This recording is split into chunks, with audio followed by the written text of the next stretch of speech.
저와 여러분은 이 시간에 최고의 응답을 받을 줄 믿습니다. 왜냐하면 하나님 우리에게 언제나 최고의 것을 주시기 때문에 그렇습니다. 또 이 시간에 저와 여러분이 말씀 앞에 섰을 때 진짜 주만 바라보는 이 시간에는요, 저와 여러분 안에 있는 숨은 문제가, 또 숨은 갈등들이, 또 우리가 해결하지 못한 영적 문제들이 치유될 줄 확신합니다. 왜냐하면 하나님은 지금도 우리 안에서 성삼위 하나님의 능력으로 역사하시기에 예배를 통하여 하나님은 최고의 것을 주시고 우리에게는 최고의 응답이 될 줄 믿습니다. 우리가 여기 앉으신 분들 다 비행기 타보셔서 알겠지만요,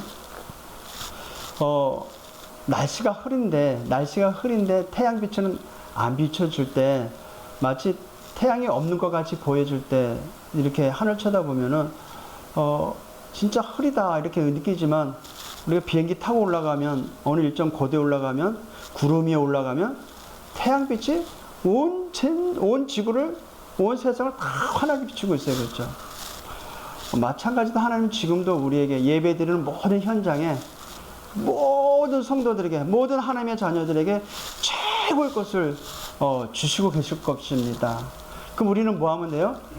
최고의 것을 받아들이면 돼요. 근데 중요한 건 뭐냐? 그 받아들이는 내가 받아들이지 못하는 게 문제예요. 이런 거죠.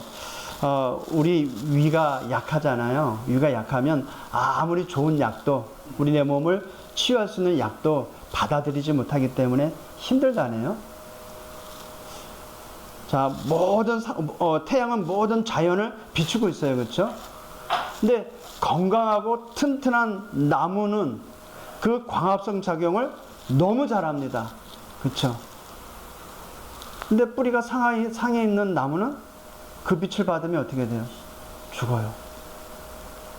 우리가 최고의 것을 받는 이 시간에 내가 어떤 상태냐가 참 중요한 것 같아요. 예배 시간. 말씀을 받을 수 있는 상태냐? 그 말씀을 우리가 비껴들 상태냐? 아니면 아예 거부하는 상태냐? 참 놀라운 것 같아요, 이 시간이.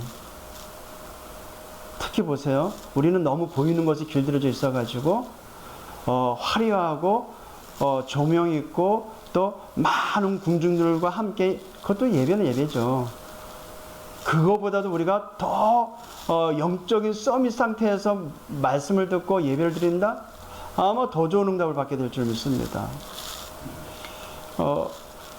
왜 이 말을 하냐면은, 출애굽 이후에 이스라엘 나라가, 이스라엘 백성이 이제 젖과 꿀이 흐르는 땅, 가나안 땅을 가는데, 가는 길이 희망차고 활기차야 되는데 없는 곳만 가는 거예요. 날씨는 덥죠. 낮에는 덥죠. 저녁엔 춥죠. 또 먹을 것이 있어요. 그것도 한두 사람이야지. 수십만이나 되는 그 이스라엘 백성들이 가는 길은 가나안 땅인데 매일 가도 그 자리가 그 자리인 것 같아요. 왜냐하면 사막 한가운데니까, 광야 한가운데니까. 예굽의 종로를 안 해가지고 나온 건 좋은데, 새로운 환경을 맞닥뜨렸으니 갈등이 있을 수밖에 없죠. 왜냐하면 예굽에서 있을 때는 살찐 고기도 먹었고, 물도 넉넉하게 마시고, 그냥 집에서 거주하면서 잘 살고 있었을 텐데, 이거는 가라 하면 가고 서라 하면 서라 하는 그런 상황 가운데 앞뒤 좌우 둘러봐도 그냥 빈둥산 광야밖에 없고, 모래 사막밖에 없고, 그런 가운데 오늘 읽었던 출애굽기 23장에 새 절기를 지키라고 말씀하십니다. 우리는 거기에 영적 의미를 알아야 됩니다. 그것을 모르게 되면 어떻게 돼요? 그냥 하나의 형식에 지나쳐가지고 광야길이 마치 우리를 모래 사장을 시키는 매장지가 되어버립니다. 그래서 출애굽한 이스라엘 백성들 대부분이 광야에서 이제 생을 마감을 했죠. 오늘 맥추절입니다. 왜 광야에서 맥추절을 지키라고 했을까? 내가 너를 지켜고 첫 곡식을 거둬들였지 않냐. 여기에 감사함으로 예물 드려라. 그런 수준의 맥주절이었을까요? 신구약의 모든 내용은 뭘로 향하고 있다고 그랬어요? 예수 그리스도 복음을 향하고 있다고 그랬죠. 그럼 맥주절을 우리에게 주시는 이유가 뭐겠어요? 그것을 알아야 돼요. 성경에 보니까 오늘 읽었던 출애굽기 23장 16절과 레위기 23장과 그리고 신명기 16장 9절에서 12절에도 맥주절에 대해서 말씀하고 있습니다. 이 세 절기를 주신 현장이 어디예요? 광야입니다. 광야. 저는 항상 이 연상을 이렇게 합니다. 내가 불신자였을 때는 애굽의 종노릇했던 이스라엘 백성들 같은 상황 가운데 있었는데 유월절 어린 양의 피를 바른 이후에 출애굽했듯이 제가 구원받았습니다. 예수 보혈의 피로 말미암아. 그리고 이스라엘 백성을 이끌고 가나안 땅을 가게 하신 하나님은 그 광야길에서 맥주절을 주셨듯이 저희를 통하여, 우리를 통하여, 저를 통하여 세계 복음화라는 가나안 땅의 언약의 땅을 향해 이끌어 가시는데 그 맥주절의 의미, 성령의 인도를 지금 하고 계시는구나. 저는 항상 그렇게 연상시킵니다. 한번 그 연상을 해보세요. 머릿속에도 한번 그림을 그려보세요. 이스라엘 백성이 출애굽을 하고 광야길을 걸어갑니다. 근데 뭐 한 달, 족하면 한 달이면 가야 될 가나안 땅을 하나님은 40년의 기간을 두고 유보시켜 놨어요. 근데 이스라엘 백성을 까맣게 몰라요. 언제인지 몰라도 갈 것이라는 신락 같은 희망은 있습니다. 그 속에서 하나님은 출애굽하고 나서 50일 뒤에 곡식을 뿌렸는데 첫 열매를 맺었어요. 첫 곡식을 얻었습니다. 근데 그 곡식이 뭐라 그랬어요? 보리였다는 거예요, 보리. 그래서 우리가 맥주절, 보리 맥주에서 맥주절이라고 이야기하는 거예요. 첫 곡식을 거둬서 우리가 그 소산으로 하나님 앞에 감사드려라고 하나님이 명령하신 거예요. 그러면 거기에 대한 영적 의미를 우리가 찾아야 되겠죠. 그냥 맥주절이기 때문에 감사함을 드리라는 그런 수준 낮은 차원이 아니라는 얘기예요. 광야길에 왜 맥주절이 중요하냐 이 말이에요. 그러면 그날만 지켜야 되느냐? 그런 의미가 아니라는 얘기입니다. 왜냐하면 오순절이라는 성령의 강림과 그 역사를 통해서 구원의 역사가 계속해서 진행된 걸 보니 맥주절은 1년에 한 번 지키라고 주신 메시지가 아니라 1년 365일 늘 무슨 절이다? 맥주절이다. 그걸 상기하라는 것입니다. 그런데 오늘 단 하나 읽었지만요. 출애굽기 23장 14절에서 19절까지 보니까 새 절기를 말씀하세요. 유월절 지켜라. 이건 뭡니까? 구원의 감사 늘 잊지 말아라는 겁니다. 너희 애굽에 종되었던 너희를 구원하신 여호와를 바라봐라 이 얘기예요. 유월절에 어린 양의 피, 오실 메시아가 십자가에 달려 죽어 그 피로 우리의 죄를 해결하신 것 같이 유월절로 인하여 너희가 애굽에 종되었던 너희가 해방되지 않았느냐. 그 유월절을 늘 상기시키고 늘 각인시키라는 것입니다. 그래서 유월절은 뭡니까? 구원의 축복을 누려라. 어디에서? 인생 광야길에서. 언제? 매일. 근데 저기 안상원 증인회는 유월절을 지켜야 된대요. 꼭 그날만 지켜야 됩니까? 매일 지켜야지. 매일이 유월절인데 우리에게는. 그리고 맥주절을 지켜라.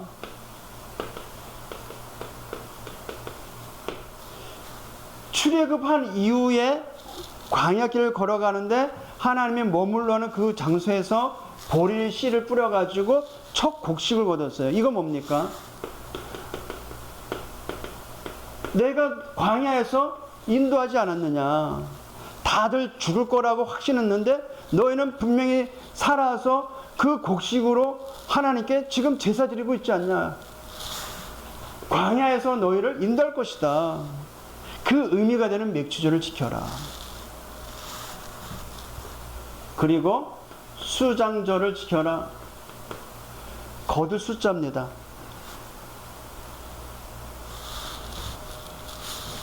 거둬들인 곡식을 창고에 들이듯이 그 너희를 마침내 가나안 땅에 들어가고 너희는 천국 백성이다라는 사실을 알려주는 보좌의 배경, 천국 축복, 천국의 그 배경을 누려라.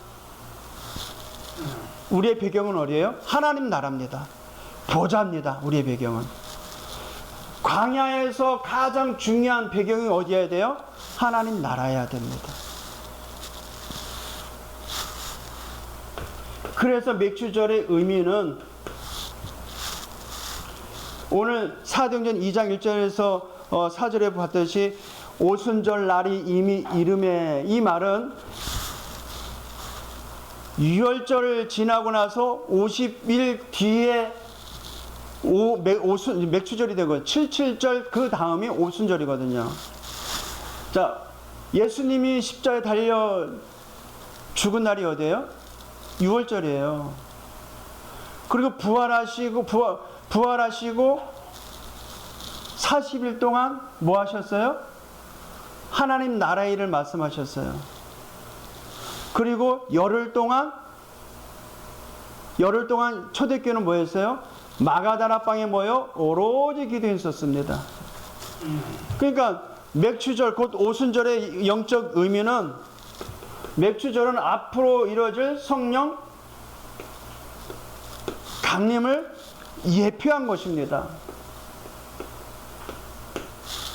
자, 광야길을 너희들 인도하는데 성령으로 인도하신다는 겁니다.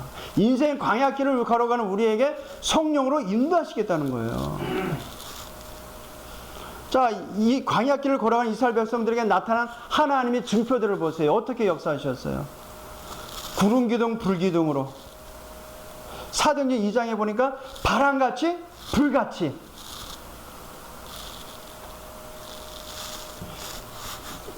이 날에 어떤 일이 일어났어요? 사도행전 2장 9절에서 11절에 보니까 15개 나라의 선교의 문이 열렸어요. 사도행전 2장 41절에 3천 제자가 되는 전도문이 열렸습니다. 초대교회 시작이 되는 날.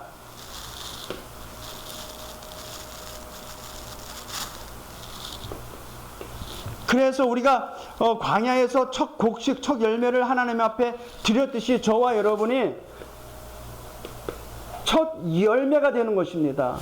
저와 여러분이. 그래서 구원받은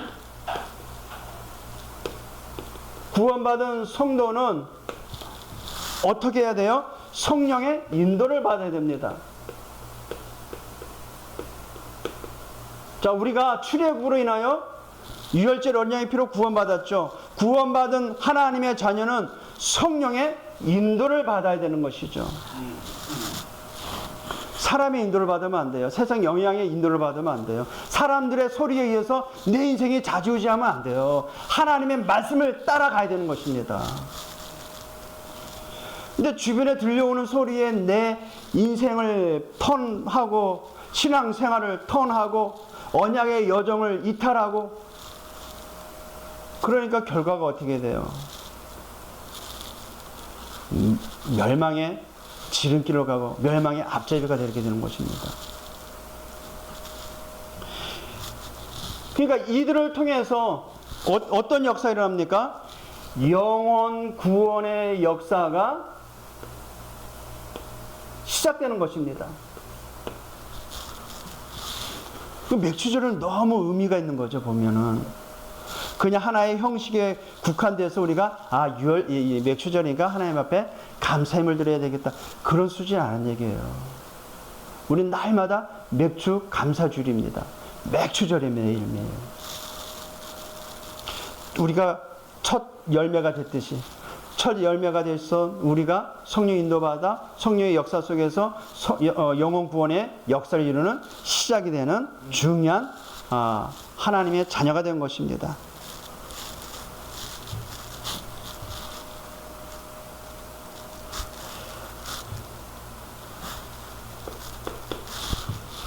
그러니까 저와 여러분은 성령으로 말미암아 성령의 능력과 세계 복음하는 사명이 부여된 것이죠. 초대교회가 이랬던 거예요. 오순절날 성령의 능력을, 권능을 받으니까 전도의 문이 열리고 삼천 제자의 문이 열리는, 12개 나라의 천교의 문이 열리는 이 전도 사역의 사명에 시작되는 거죠. 복음 전파의 시작이 된 것입니다.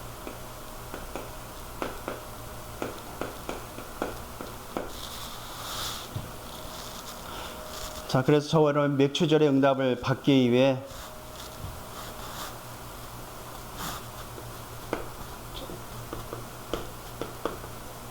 우리가 이 맥주절의 응답을 받기 위해 무엇을 깨달아야 될 것인가, 무엇을 깨달아야 되느냐면요, 올바른 복음을 먼저 깨달아야 돼요.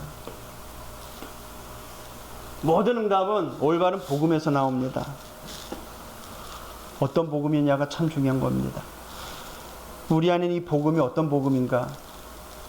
말도 많고 탈도 많은 이 복음이 과연 나에게 답이 되고, 이 복음이 나에게 유일하고, 이 복음이 나의 인생의 결론이 되는가? 그게 나에게 확증돼야 돼요. 그래야 어떤 사람, 어떤 상황 가운데도 내가 믿는 예수를 정확하게 그리스도다라고 말을 할 수 있는 것입니다. 근데 내가 체험되어지고 내가 깨달은 이 복음이 불확실하다. 어떻게 되겠어요? 불확실한 그 복음 때문에 계속해서 내 인생에 많은 데미지, 많은 실패가 일어나게 되는 것입니다. 이스라엘 백성은 이 올바른 복음을 주셨음에도 불구하고 올바로 깨닫지 못해서 실패한 겁니다. 알다시피 이 언약의 여정의 시작은 이스라엘 나라 아브라함부터 시작되어 계속해서 이어져 오늘날 우리까지 왔어요. 그럼에도 불구하고 이 중요한 이 역사 속에 사용되어진 이스라엘 백성들이 하나님 앞에 철저하게 배제됐어요. 물론 마침내 끝내는 이스라엘 나라도 구원받겠지만, 안 그러겠습니까? 최고 축복받았고 최고의 것을 가졌음에도 불구하고 철저하게 외면당했던 겁니다.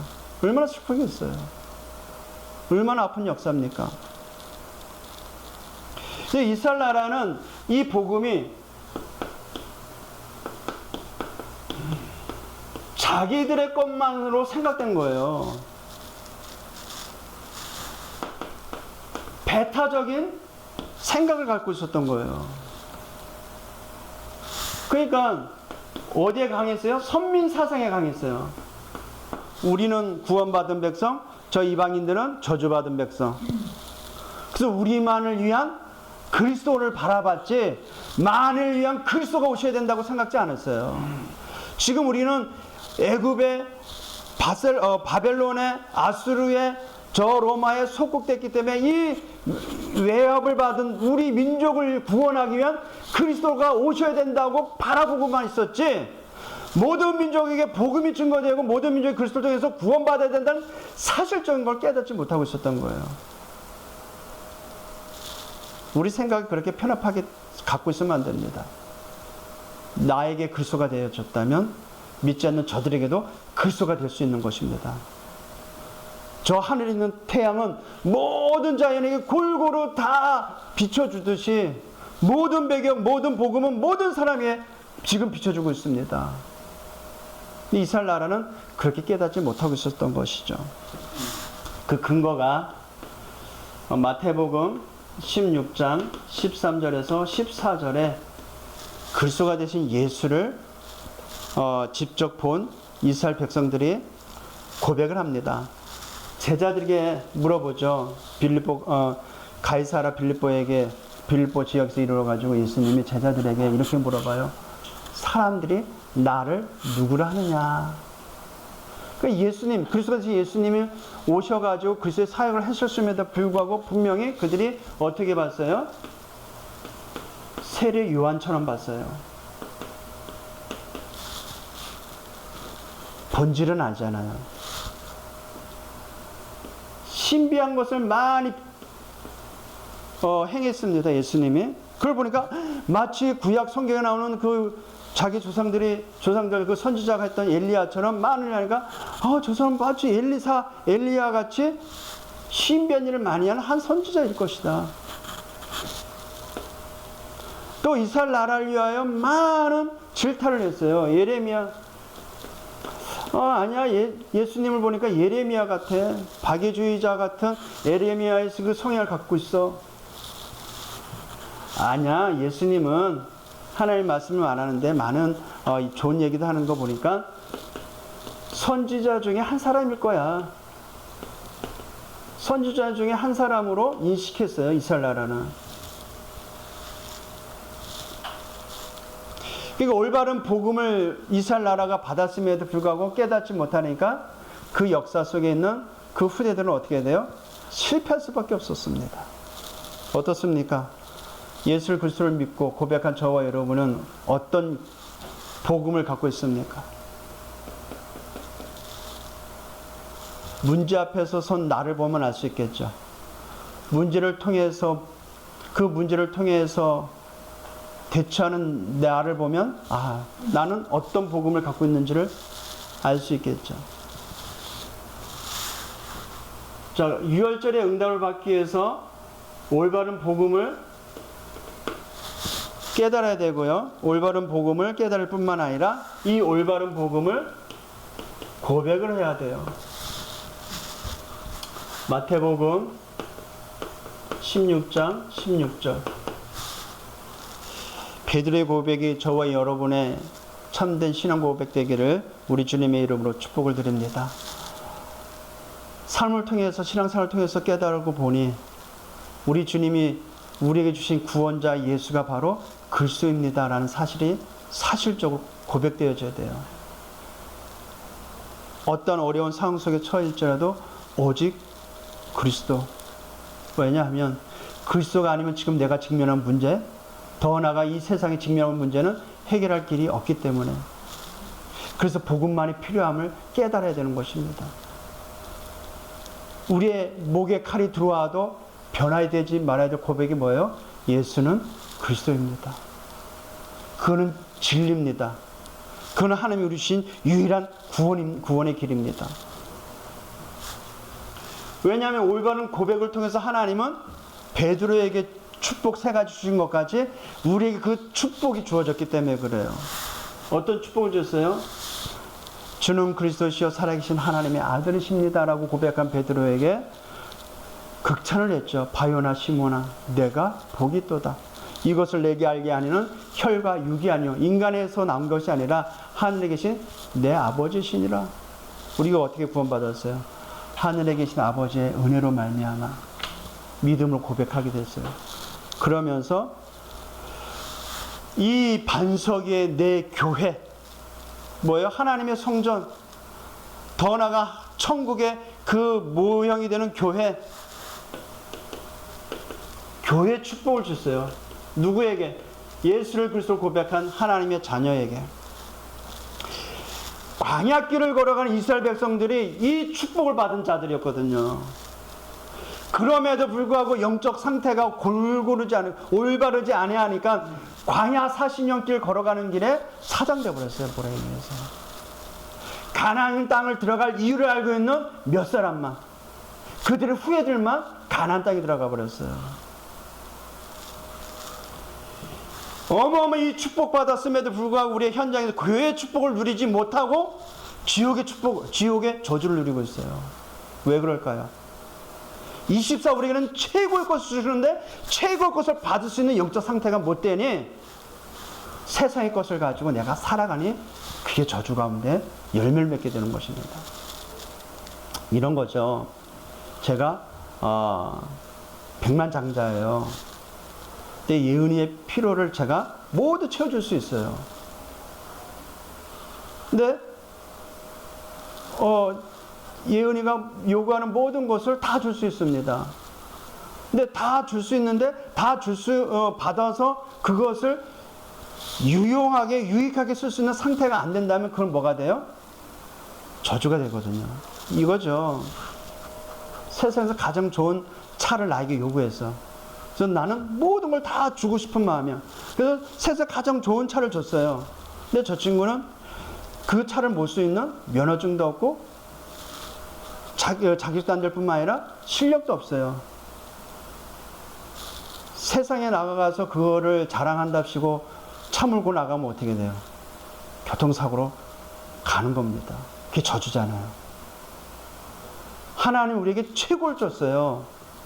내 최고에서 받을 수 있는 상태가 안 되면 어떻게 돼요? 그 수준만 받고 수준의 것만 받을 수 있는 거예요. 이해되세요? 이 시간은 하나님이 우리 예배 시간에 하나님은 우리를 통해 최고의 것을 응답하시고 모든 응답의 문을 지금 열어가고 계십니다. 근데 그 받을 수 있는 내 상태가 안 된다면 저도 못 먹는 거예요. 그죠? 오히려 불러온 복을 뭘로 차내요? 발로 차내는 격이 되는 겁니다. 그래서 24 항상 우리는 영적 서밋이 되어 있어야 돼요. 하나님과 소통할 수 있는 최고의 것을 누릴 수 있는 영적 서밋 상태가 되어야 돼요. 그래서 고린도전서 2장에 보면은요, 고린도전서 2장 12절에 우리가 세상의 영을 받지 아니하고 하나님께로부터 온 영을 받았기 때문에 하나님의 깊은 것을 통달하신 성령이 내 안에 있기 때문에 하나님의 것을 하나님 은혜로 주신 것들을 알게 하십니다. 그러면 지금 우리가 하나님과 최고 밀접한 관계에서 예배를 드리고 있어. 그러면 이 시간 하나님의 그 간절함을 우리가 받을 수 있다 없다? 있는 거예요. 그죠? 하나님의 그 축복 우리가 받을 수 있는 거죠. 그렇죠? 근데 지금 우울하게 있고 지금 세상에 갖가지 염려 속에 잡혀가지고 몸은 앉아있는데 생각은 저 멀리 가 있어. 받을 수 있어요? 없어요? 없어요. 참 더러운 내 성격 같은 건 안 줄 텐데 우리 하나님은 얼마나 좋으신 하나님인지 그럼에도 계속 부어주고 있어요. 그 부어주는 것이 무한대예요. 무한대. 하여튼 매 시간 우리에게 주는 거는 이 지구상에서 최고의 것만 주고 있어요. 그러면 어떻게 했어요? 그 받을 수 있는 그릇을 넓혀야 되겠죠. 그것을 받을 수 있는 축복의 영적 상태가 되어야 되겠죠. 하나님 그걸 지금 계속 우리에게 24 계속 말하는 그것밖에 없어요. 왜 망대 그것을 말하느냐? 이 매 최고의 것 줬음에도 불구하고 못 누리고 있는 상태에 있다 보니 내 자신에 있는 문제 때문에, 고민 때문에 거기에 머물러 있지 말고 계속 영적 서밋 상태, 망대 만들어라 그만하는 거예요. 왜? 우리는 가나안 땅, 광야길을 건너가 가나안 땅을 들어가야 될 하나님의 자녀이기 때문에, 세계 복음해야 될 하나님의 자녀이기 때문에. 오늘 그런 맥주절을 통해서 하실 말씀은 그거예요. 그냥 절기가 되면 지켜야 된다는 그런 수준의 차원이 아니라는 얘기입니다. 어떤 축복을 주셨을까요? 이 올바른 복음의 고백을 한 자에게. 음부의 권세가 너를 이기지 못하리라. 반대로 말하면 뭐예요? 음부 권세를 이기겠다. 음부의 권세를 이기는 축복을 주셨다는 겁니다. 그러니까 언약궤를 따라 나가는 이스라엘 백성들 앞에 거치는 돌이 없었어요. 언약을 따라가는 이스라엘 백성들 앞에 아무리 큰 홍해라도, 아무리 넓은 광야길이라도, 아무리 큰 산맥이라도, 아무리 큰 성벽이라도 상관없어요. 다 무너졌잖아요. 우리가 가는 길에 거침이 없어요. 왜요? 음부의 권세를 이길 권세가 우리 안에 있기 때문에. 그걸 누리라는 거예요. 맥주절을 통해서. 맥주절의 의미를 상기하면서. 광야길을 얼마나 우리가 받을 것이 많아야 되겠습니까? 광야길은 온천지 다 하나님께로부터 받아야 되는 것밖에 없어요. 그렇죠? 그렇지 않아요? 광야는 있는 거라고 그냥 땅밖에 없어. 땅. 모래밖에 없어요. 우리가 아는 성경을 통해서 광야 40년 동안 이스라엘 백성들이 거쳐가는 40년 동안 불평한 내용들을 보세요. 덥다고 투덜, 춥다고 투덜, 목마르다고 투덜, 고기 먹고 싶다고 투덜, 배고프다고 투덜, 투덜이들밖에 없었어요. 근데 하나님은 처음부터 모든 걸 다 응답해 주셨어요. 하늘에 있는 모든 배경의 그 보좌의 축복을 이 땅 광야길에 가는 이스라엘 백성들에게 다 부어주셨어요. 그거 흔들리지 말라고 하나님은 성막을 중심으로 해막을 만들고 장막을 만들어서 오직 주만 바라보도록. 그래서 광야는 뭐냐? 주만 바라보는 현장이다. 광야는 뭔지 아세요? 하나님 것만 받을 수 있도록 우리에게 허락하신 거예요. 세상에 좋은 것 가지고 가게 하라면 우리 가겠어요? 지 잘난 맛에 다 각기 제격으로 가겠지. 천국 열쇠. 우리는 인생 광야길은요, 하나님께로 응답 받은 것 가지고 살아야 됩니다.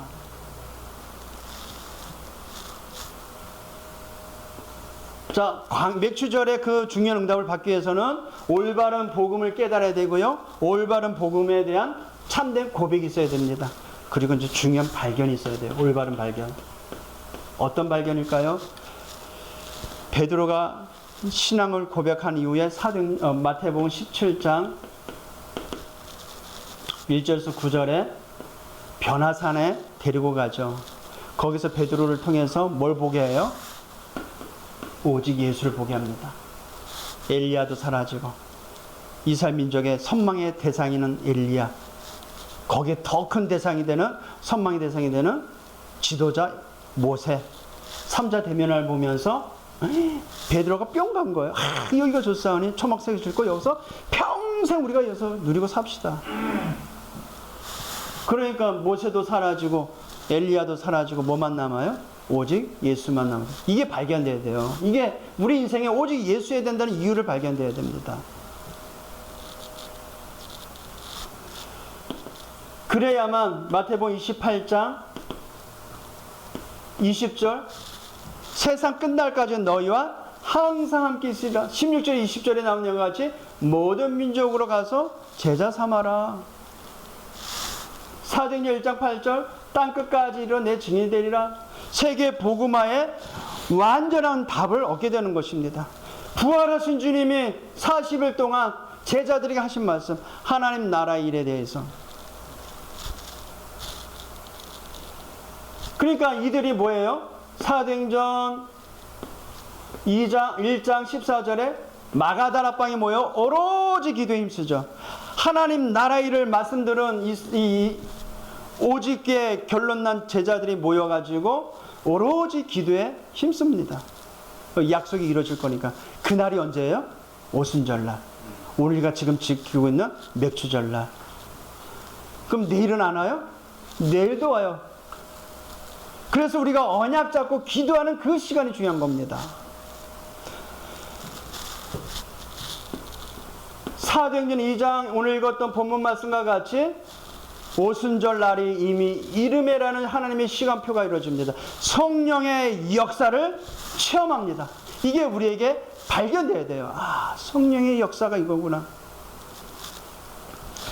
오로지 기도에 있었더니 성령의 역사, 그 능력이 임하게 되는 거예요. 바람같이 불같은 성령의 역사, 그 어떤 누구도 막지 못하는 성령의 역사. 그리고 무엇이 발견돼야 돼요? 이 성령의 역사로 말미암아 이루어지는 사도행전 2장 9절에서 11절 2장 41절에 선교의 문과 제자의 문이 열려지는 것이 발견되어져야 됩니다. 그러니까 이 신앙 고백 이후에 언약 잡고 기도하면 우리의 삶에는 성령의 역사로 전도의 문, 제자의 문이 열려지게 될 줄 믿습니다. 따라서 우리는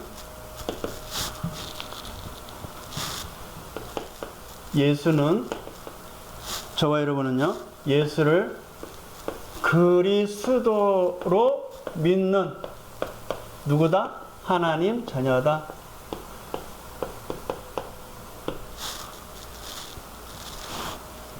예수를 그리스도를 믿는 순간 우리는 출애굽했듯이 구원받았습니다.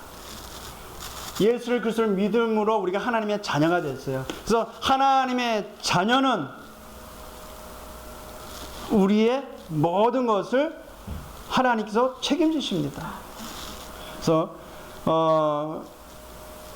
그래서 우리는 예수 그리스도를 전달해야 될, 이 예수 그리스도를, 이 복음을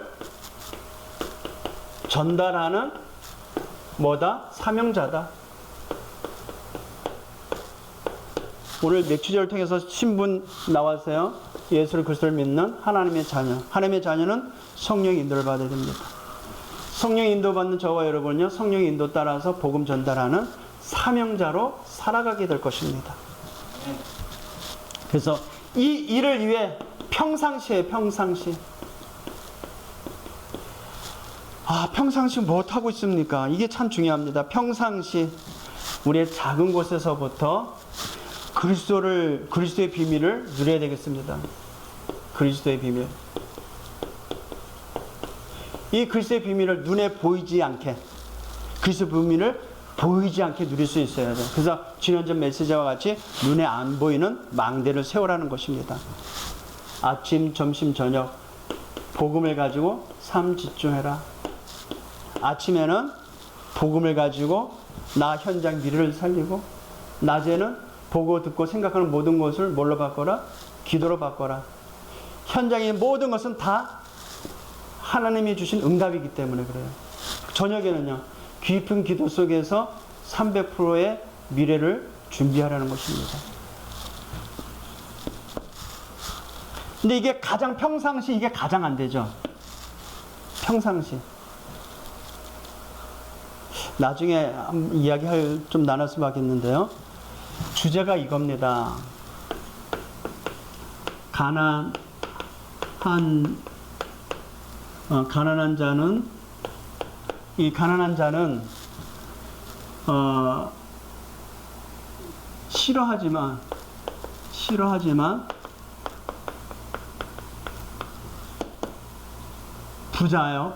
부자는 목숨 걸고 지키는 습관이 있답니다.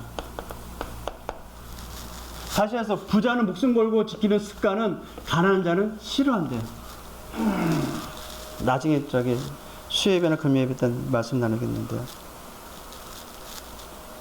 이렇게 이제 여러 가지 책의 그 내용을 가지고 이제 분석한 걸 가지고 한 유튜브를 보니까 왜 가난한지, 왜 부자인지 작은 습관에서 차이가 나는 거예요. 평상시 뭘 하느냐예요. 평상시. 제가 금요예배 때 제 눈에 살기가 있다고 구신한테 이야기했죠. 평상시 내가 뭐 했겠어요? 평상시 내가 뭐 했기에 내 눈에 살기가 있었을까요? 평상시 내가 뭘 했기 때문에 고치지 못하는 체질화된 뭔가가 중독으로 남아있을까요? 평상시. 근데 구원받은 저와 여러분이 평상시 그리스도의 비밀을 누릴 수 있는 이것이 된다. 어떤 결과가 나오겠어요? 그래서 맥주절의 영적 성취를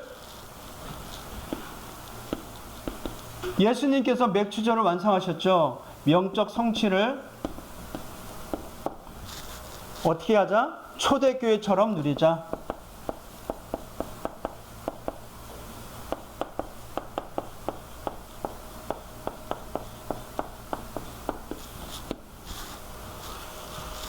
이번 한 주간도 이 말씀을 따라서 현장에 오순절 날에 일어섰던 성령의 역사로 인한 전도의 문, 제자의 문이 열려지기를 우리 주님의 이름으로 축복을 드립니다. 하나님 감사합니다. 인생 광야길에 맥주절의 의미를 우리에게 상기시켜 주시고 성령의 인도 역사를 누릴 수 있는 말씀을 주신 것 감사합니다. 초대교회처럼 영적인 참된 비밀을 누릴 수 있는 우리 영광의 모든 성도들 되게 하여 주옵소서. 예수 그리스도의 이름으로 기도합나이다. 아멘.